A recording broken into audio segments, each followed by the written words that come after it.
台中大雅种麦仔的面积90公顷，今年的气候适合麦仔生长，但是照我来算长，收成减将近4成，农友真头痛。远远看过规片黄润润的麦浪真水，这是台雅季节限定的美景，同时代表收成的脚步瓦近啊。农友讲，今年的气候真好，袂伤热嘛袂伤寒，雨量阁适中，麦仔发了真好，独惊鸟啊尔。鸟害严重，那每年大概损失都会有3、4成。逐年的啦，都上惊就是这鸟害，拢用足侪措施来甲防治，包括看迄个彩带。但是彩带吼，有风的时阵伊会飞啦，啊若无风的时阵，点点的时阵，鸟嘛照常甲伊休咧。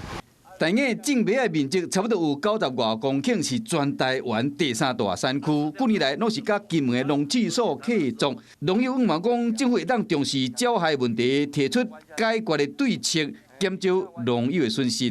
Hello， 我是林纯佩。想要掌握最及时的新闻资讯或是体坛动态吗？